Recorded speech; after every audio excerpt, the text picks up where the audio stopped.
اللہ کے نبی صلی اللہ علیہ وسلم کے پاس ایک بندہ آیا اور کہنے لگا، اے اللہ کے نبی، میں بھوکا ہوں، مجھے کھانا کھلائیے۔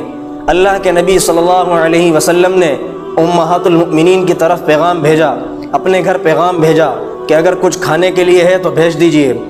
لیکن اللہ کے نبی صلی اللہ علیہ وسلم کی تمام ازواج، تمام بیگمات کی طرف سے، امہات المؤمنین کی طرف سے جواب آیا کہ ہمارے گھر میں صرف پانی کے علاوہ کچھ نہیں۔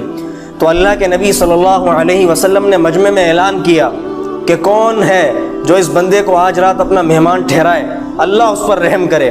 تو ایک صحابی کھڑے ہوئے کہ اے اللہ کے نبی، میں اسے اپنے ساتھ لے جاتا ہوں۔ وہ صحابی اس بندے کو اپنے ساتھ اپنے گھر لے گئے اور اپنی بیوی سے پوچھا کہ گھر میں کچھ کھانے کے لیے ہے؟ تو بیوی نے کہا الا قوت صبیانی، کہ صرف بچوں کا کھانا ہے، ہمارے لیے بھی نہیں ہے۔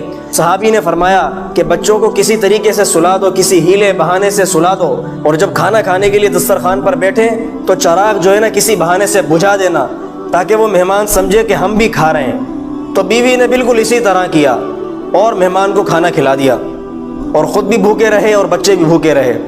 جب صبح یہ صحابی حضور پاک علیہ الصلوۃ والسلام کے دربار میں حاضر ہوئے تو اللہ کے نبی صلی اللہ علیہ وسلم مسکرا رہے تھے اور فرما رہے تھے ضحک اللہ اللیلۃ، کہ اللہ تعالیٰ آج رات مسکرا اٹھے، اللہ تعالیٰ آج آپ کے اس عمل کی وجہ سے ہنس پڑے، مسکرا اٹھے، اللہ کو تمہاری یہ ادا بہت پسند آئی، اللہ خوش ہوئے۔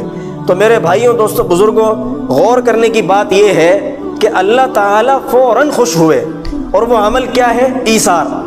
ایثار کا مطلب یہ ہے کہ اپنے اوپر دوسروں کو مقدم کرنا، اپنے بھائی کا خیال رکھنا، دوسرے انسان کا خیال رکھنا، اپنے آپ کو پیچھے رکھنا، اپنی حاجت کو پیچھے رکھنا، اپنے مسلمان بھائی کی، کسی انسان کی حاجت کو اپنی حاجت پر مقدم رکھنا، اس کی حاجت کو دور کرنا، اس کی پریشانی کو دور کرنا، اس پر اللہ تعالیٰ فوراً خوش ہوتے ہیں۔ اس کی جزا یہ ہے کہ اللہ تعالیٰ فوراً خوش ہوتے ہیں۔ تو اگر اللہ کی رضا چاہیے، اگر اللہ کی رضا فوراً چاہیے تو ہمیں ایثار پر عمل کرنا ہوگا، کیونکہ ایثار وہ واحد عمل ہے، ایسا اخلاق ہے جس کے کرنے سے اللہ تعالیٰ فوراً خوش ہوتے ہیں۔